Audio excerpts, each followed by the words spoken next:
Epiphone Black Beauty, Les Paul Black Beauty, real kind of iconic guitar with the 3 pickups.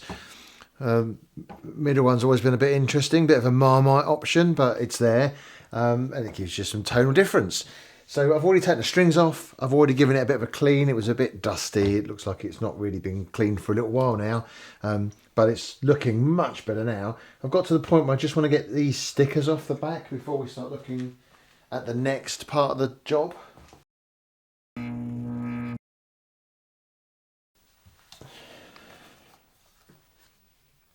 I'm just going to try a bit of surgical alcohol because that will break down the adhesive underneath. It's quite good for getting stickers off of things. People use naphtha or lighter fuel. But as you can see, that's worked really well. That's one sticker off already. Hasn't hurt the finish at all.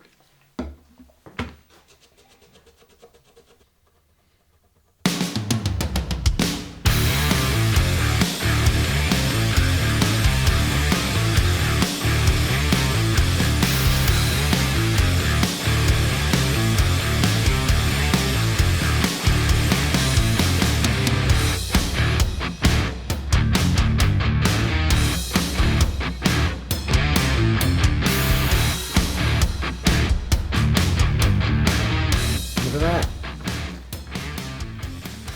Like new.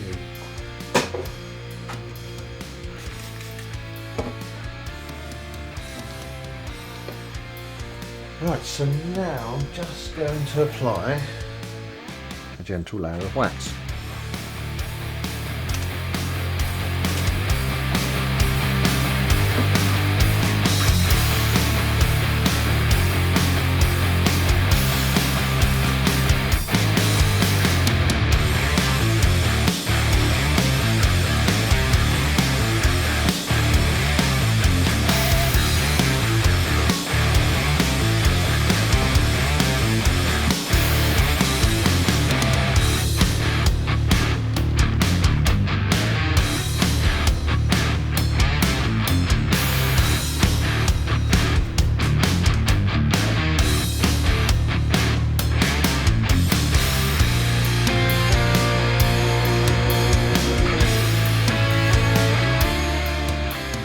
Now it's starting to live up to its name. Right, a little bit of work on some of the controls now.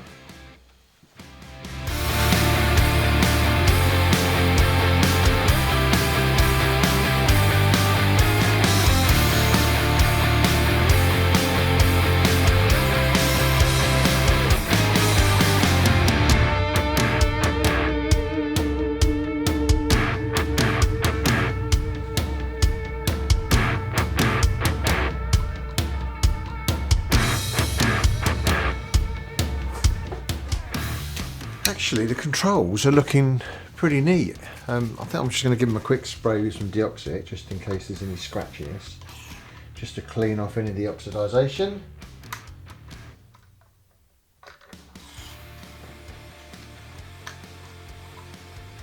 But they look pretty good. The jack was a bit loose, so I've just tightened that up. I'll give them a turn just to move that deoxit around. They're quite firm, but I quite like that. I don't like spinny pots. Good. Right, the next job is a fret polish, because as you can see these are quite tarnished a bit higher up. They're not too rough, but they look pretty unattractive, and the gold finish is well and truly corroded and not even existent on these. So I'm going to tape it all up, give each of the frets a nice polish so they look really sharp and shiny.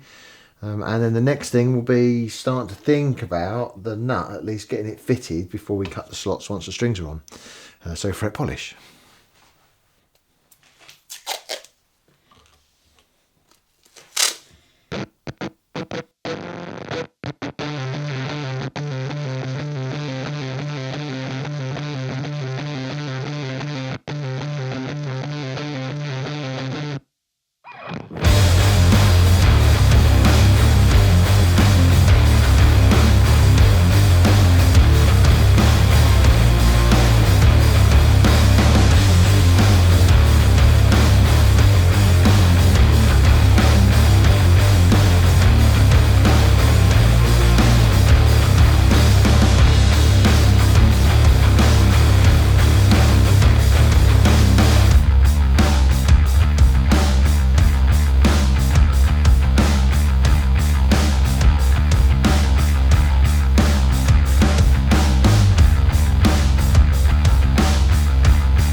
There you go. Doesn't that look nicer? I'm just going to run a little bit of oil over that fretboard again, just to kind of clear up where the adhesive is from the tape.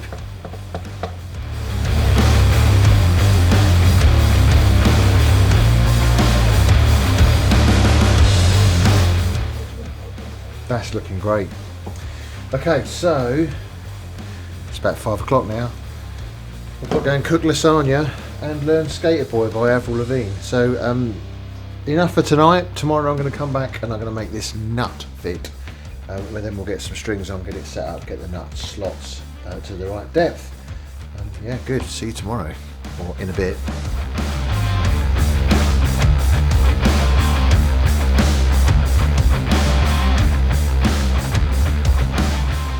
Right, I'm back. So, this is the nut that was originally in this guitar, so here, and it was not quite flush on the treble side. It was sitting high in the slot, and the trouble with cleaning up the slot and putting this back is the string slots were all the right depth. So of course, by putting this in at the right level so it was flush at the bottom, all the string slots will be too low. So we needed to change the nut anyway, and it's just a piece of plastic. It's as cheap as they come in terms of nuts. So what we're going to do is we're going to completely replace that with a nice tusk part. So you need to measure the width and the string, the E to E distance and the high, and just make sure you buy the right one, because they come prefabbed with slots part cut and all the right size. But and I'm going to have to with this, you always have to kind of shave a bit off here and there just to make it fit nice and neatly so that you don't butt up against it when you're playing. First thing we're going to do is clean this nut slot up a little bit so that it's ready to receive the new nut, and then we'll take this one out and carve it up so it's all good. So, my little Hosco nut slot cleaning file.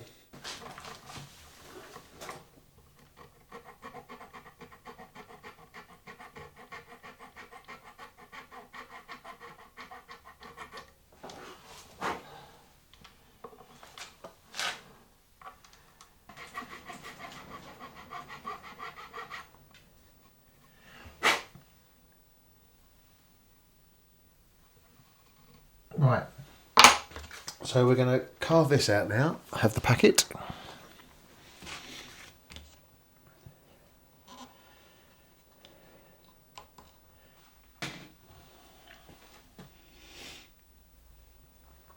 And just try it up size.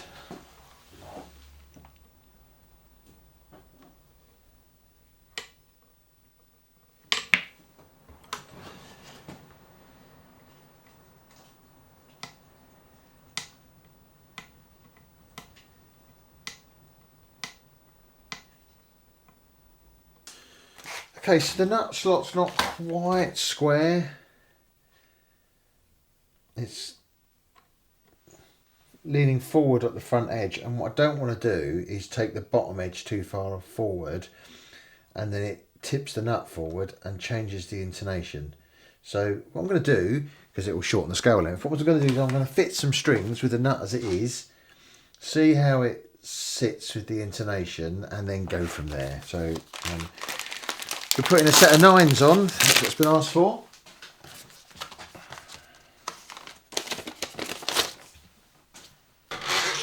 It's also going to give me an understanding of how high the strings are. So they've got to come down a fair bit actually. So I might take a bit off the bottom of the nut anyway. Otherwise the slots will end up being too deep. It's sitting in there quite nicely.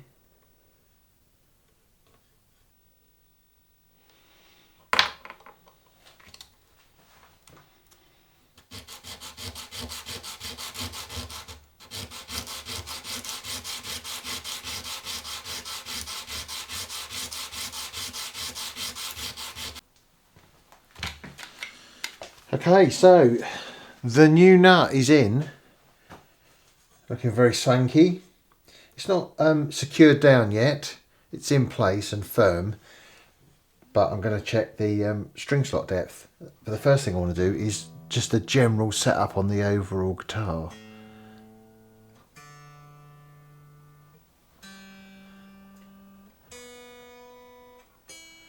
So we're up to pitch. Let's have a look at the truss rod.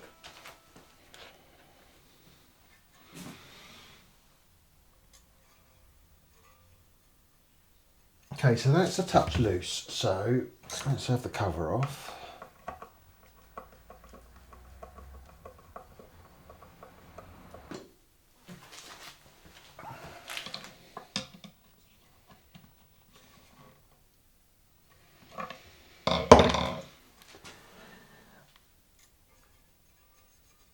That's more like it. String height. Move you out of the way a little bit.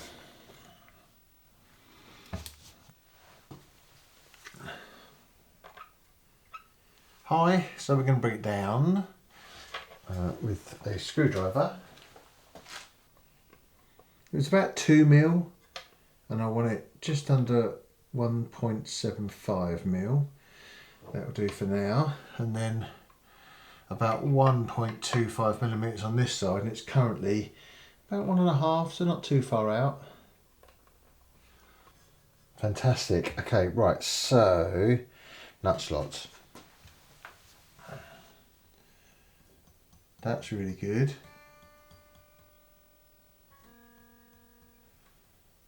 I think they could probably all just come down a fraction. So, nut files. The 10's really thin and wispy, so I tend to go straight to a 13.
Okay, so the new nut is in. A couple of little dobs of super glue just to hold it in place when the strings are off, but it's sitting nicely butted up against the truss rod cover. The sides are nice and smooth, the string slots are all well carved. It's up to pitch, E, A, D, G, B and E. Truss rod, I've had a little tinker with the truss rod already. And that's sitting just how I like it. What I'm aiming to do is take that 0.010 of an inch feeler gauge and just slide it under sort of fret 7, fret 8, and I'm just looking for a slither of light underneath. But then of course I'm playing it and just seeing if there's any fret bars and adjusting to suit. That's set really well. The string height, I'm really pleased actually. It's sitting quite low. So that's about 1.5 mil on the bass side and a fraction under 1.25 mil on the treble side. I might try and go a little bit lower on the treble side. I'll have a little tinkle. Not tinker, that's a different thing. Pickups, I've set those so they're about 2 mil either side from the strings. Intonation, I think was pretty good on this anyway. Yeah, that's great. Helps if I flick the right string. Yep, good.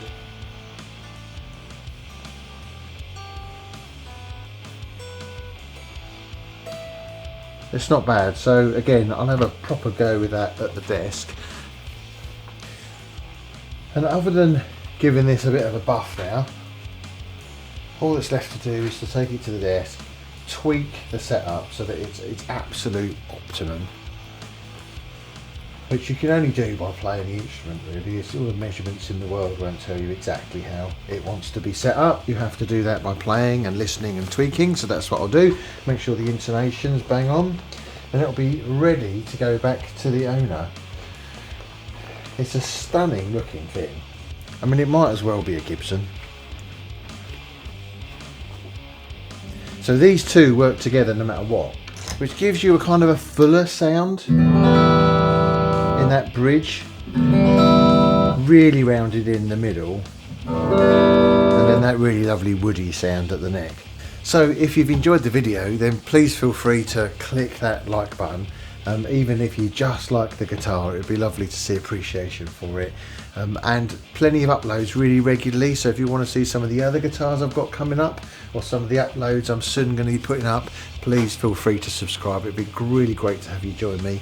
But equally, if you were just here for this video, thanks for watching. See you around.